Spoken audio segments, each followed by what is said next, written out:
नमस्कार दोस्तों, Nifty and bank Nifty परिवार में आपका बहुत बहुत स्वागत है दोस्तों। आज जो है 28 मई का हम प्रेडिक्शन करेंगे और 27 मई को क्या क्या हुआ थोड़ा सा वो देखने की कोशिश करेंगे।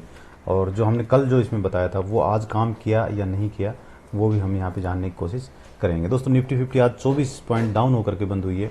कल 10 पॉइंट डाउन थे, आज 24 पॉइंट डाउन होकर के बंद हुई है। बीएससी सेंसेक्स 19 पॉइंट नॉर्मल सा बंद हुआ है नीचे डाउन होकर के। और निफ्टी बैंक आप देखेंगे इसने अच्छी रैली दी, हालांकि बीच में आज डे टाइम पे काफ़ी ऊपर भी गया था, हम चार्ट पे देखेंगे। और फिर 310 की बढ़त के साथ में बंद हुआ है। निफ्टी आईटी देखेंगे 170 पॉइंट बढ़िया, मतलब इसने ऊपर ऊपर की ओर अपना क्लोजिंग दिया है। लेकिन दोस्तों इसमें आज विप्रो काफ़ी गिरा हुआ था। विप्रो का शायद कोई न्यूज़ होगा, मैंने इसमें इंक्लूड नहीं किया है। विप्रो काफ़ी नीचे आया है, उसको देखेंगे, उसका अलग से एनालिसिसमेंट करेंगे क्या हुआ उसमें। बीएससी स्मॉल कैप आप देखेंगे 41 पॉइंट नॉर्मल सा डाउन होकर के बंद हुआ है। 20-40 पॉइंट 30 पॉइंट नॉर्मल रेंज होती है, कोई बड़ी बात नहीं है। बीएससी मिड कैप देखेंगे, इसमें थोड़ी सी आज रैली अच्छी अच्छी देखने के लिए आपको मिली है। 274 पॉइंट अप होकर के बंद हुआ है। निफ्टी ऑटो 14 पॉइंट नॉर्मल से डाउन होकर के बंद हुआ है। टॉप गेनर आज के Divi's lab, Indian bank, axis bank, Adani force और एलटी माइंट्री, ये जो है आज के टॉप गेनर है आपके, जिसमें से 3.22% की बढ़त के साथ में डीवीज लैब बंद हुआ है। कुछ दिन पहले टॉप लूजर में था, आपको ध्यान होगा। इंडियन बैंक 1.62 और फिर 1% से ऊपर की बढ़त के साथ में सारे स्टॉक बंद हुए हैं। अडानी इंटरप्राइजेज, विप्रो देखो यहाँ पे टॉप लूजर में आ गया है। और Grasim, ONGC, SBI life insurance, ये सारे स्टॉक आज गिर के बंद हुए हैं पूरे रेड में। सबसे ज़्यादा इन स्टॉक में गिरावट हुई है, जिसमें 2.83% की गिरावट के साथ में अडानी इंटरप्राइजेज और विप्रो 2.42% के साथ में गिरावट के साथ में बंद हुआ है। एफआईडीआईज एक्टिविटीज हम देखें यहाँ पे कैश की, तो कैश की एक्टिविटीज में आप देखेंगे तो ये जो है 541 करोड़ का यहाँ पे सेलिंग हुआ है। कल भी सेलिंग था, मतलब पिछले दिन भी सेलिंग था। यहाँ बीच में एक बार थोड़ा सा बाई आया था, बस उस दिन मार्केट अच्छी ऊपर भी गई थी। और बाकी ये कंटिन्यू सेलिंग में अभी भी, और ये कंटिन्यू बाइंग में अभी भी। तो अभी भी मतलब हम यदि इसको हम देखें तो जो डाटा है ये कहता है कि जब तक एफआईज बाई में नहीं आ जाएगी तब तक बहुत ऊपर निफ्टी नहीं जाने वाली। हालांकि चार्ट में सब कुछ हमारा क्लियर होगा, डाटा तो अभी यहाँ पे आप देखेंगे कि ये बीरेस ही दिखा रहा है यहाँ पे, मतलब ज़्यादा अपसाइड नहीं दिखा रहा है। क्योंकि जो एफआईज हैं जब वो ज़्यादा बाई करते हैं अच्छे वॉल्यूम से, जैसे यहाँ पे किया है इस तरह से, तब फिर निफ्टी ज़्यादा मतलब अच्छे मतलब परफॉर्म ऊपर की ओर हमें दिखाती है। और इनका ओवरऑल एक्टिविटीज हम जो इंडेक्स फ्यूचर और ऑप्शंस में देखें तो एफआईज यहाँ पे मीडियम बुलिश हैं इंडेक्स फ्यूचर में, और ऑप्शंस में इंडिसिसिव हैं। और इंडेक्स फ्यूचर में आप देखेंगे जिसमें मीडियम बेरिश प्रो, ये प्रो ट्रेडर हैं, और उसके बाद में मीडियम बेरिश ये ऑप्शंस में भी हैं। बट क्लाइंट्स ने थोड़ा सा आज हिम्मत दिखाया है, स्ट्रॉन्ग बुलिश हो गए हैं।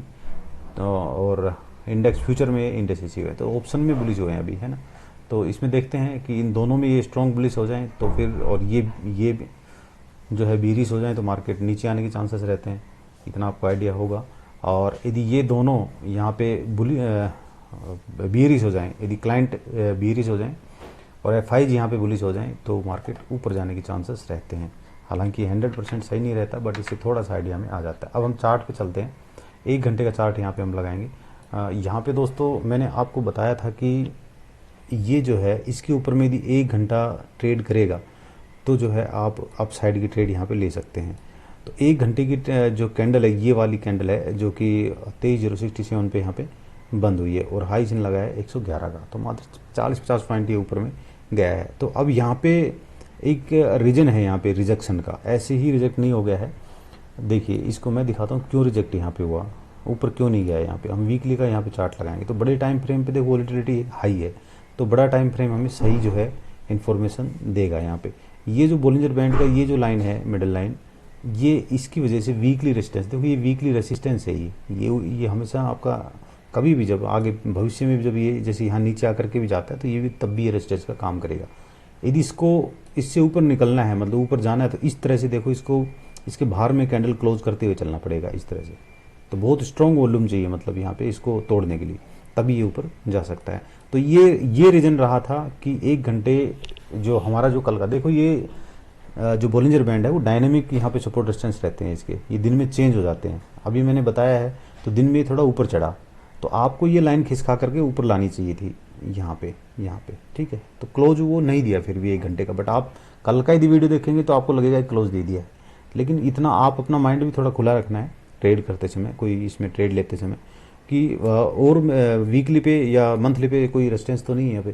तो रेजिस्टेंस वीकली पे था, बट वो क्या था कि डायनेमिक था, इसलिए वो चेंज हो गया। तो ये देखो लर्निंग की चीज़ है, आपको बिल्कुल यहाँ पे 100% प्योर चीज़ कुछ नहीं मिलने वाली कि ये है तो है, मतलब ऐसा ही है कि यहाँ कोई लो की लकीर नहीं है ये कि यहाँ पे मैंने ड्रॉ कर दिया तो ये यहीं पे रहेगा। ये डायनेमिक सबको पता है, चेंज होता है, तो आप दिन में इसको देख सकते हैं। तो अपना जो व्यू जिस प्रकार से था उसी प्रकार से अभी तक पिछले लगभग 15-20 दिन से यहाँ पे हम व्यू दे रहे हैं, उसी प्रकार से निफ्टी एक्शन कर रही है।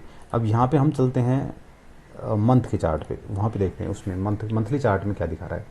मंथली चार्ट में स्ट्रॉन्ग बुलिश है। और आपने एक चीज़ और नोटिस की होगी इसमें, यहाँ से देखो 1 2 3 4 5 6 7 मंथ से कंटिन्यू ये अपने मंथली क्लोजिंग के ऊपर में क्लोज करता है हर कैंडल। यहाँ पे इसने इसके ऊपर में इसने इसके ऊपर में क्लोज किया, इसने इस पे, इसने इस पे ऐसे इस तरह चल रहा है। यदि निफ्टी इसी ट्रेंड को फॉलो करती है तो क्लोजिंग जो है हमारी इसके ऊपर होनी चाहिए, इसके ऊपर में। ये कितना है इसका क्लोजिंग 22,600, तो 22,600 के ऊपर में रहनी चाहिए।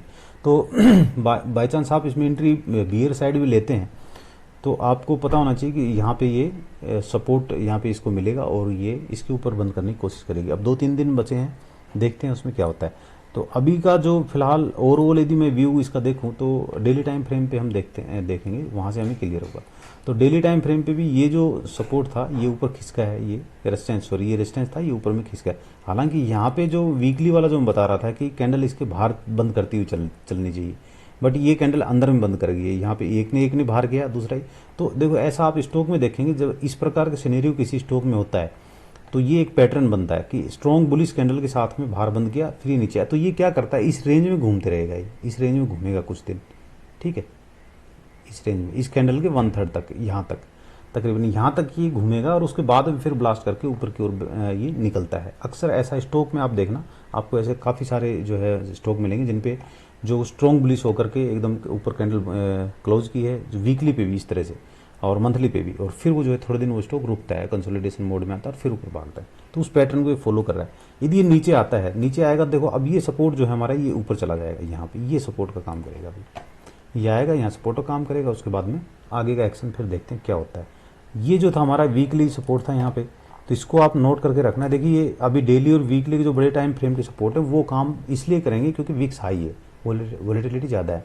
यहाँ 15 मिनट और आप आधे घंटे का चार्ट लगाएंगे तो हो सकता है आपको तकलीफ हो। तो ये देखिए, मैंने शुरू का जो वीडियो था उसमें मैंने एक बात बताई थी आपको कि ये जो है, ये जो मैं यहाँ पे लगाऊंगा सपोर्ट जो मैं लगा रहा हूँ, तो उसमें ये ऐसे करके चल रहा था, ये इस तरह से चल रहा था ऊपर की ओर इस तरह से। लेकिन मैंने बताया था कि एक बार ये आकर के ये ऐसे फ्लैट हो जाएगा, जैसे ये यहाँ पे फ्लैट था, आपको याद होगा शायद, यदि आप मेरे रेगुलर व्यूअर हैं तो आपको पता होगा।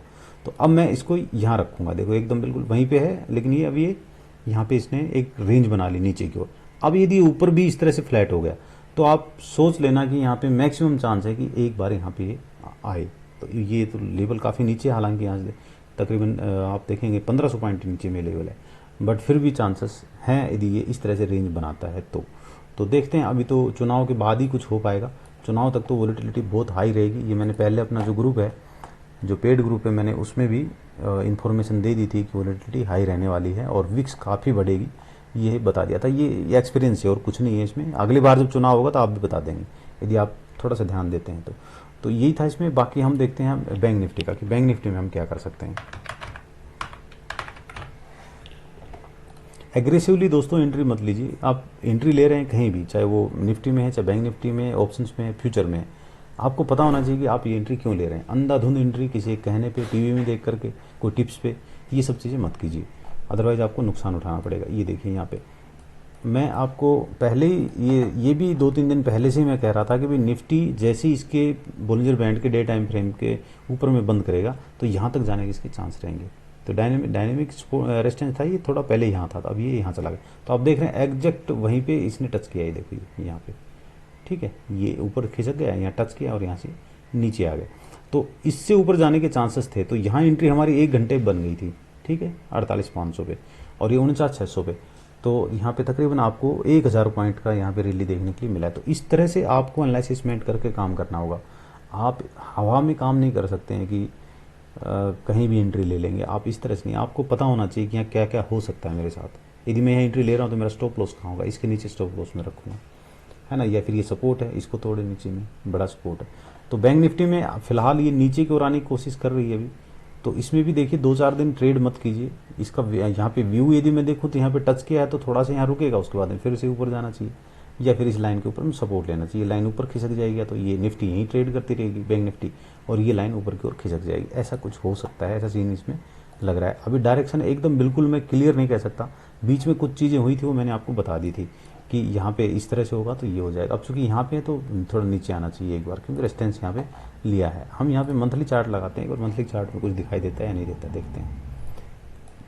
मंथली चार्ट पे देखिए, ये इसमें भी क्या है कि बहुत स्ट्रॉन्ग यहाँ पे रिकवरी ली है मंथली चार्ट पे, आप देख रहे हो यहाँ से आकर के और यहाँ पे, तो मोस्ट प्रोबेबली ये यहीं पे बंद होना चाहिए और उसके बाद में फिर आगे की जर्नी स्टार्ट करेगा। हो सकता है इसको रेजिस्टेंस भी बनाए। रेजिस्टेंस भी क्या बनाएगा, इसमें मैं लाइन ड्रॉ कर देता हूँ, ये रेजिस्टेंस, क्योंकि बड़ा टाइम फ्रेम का रेजिस्टेंस यहाँ पे काम करेगा, तो ये रेजिस्टेंस इसका होगा। एक बार यहाँ पे यदि जाता है तो प्रॉफिट बुकिंग आपका बनता है। ये आप शॉर्ट करते हैं तो इसके ऊपर का हाई का एसएल आपका होना चाहिए, और आप नीचे थोड़ा बहुत जो भी है 500-700 पॉइंट आपको मिले आप ले सकते हैं उसमें।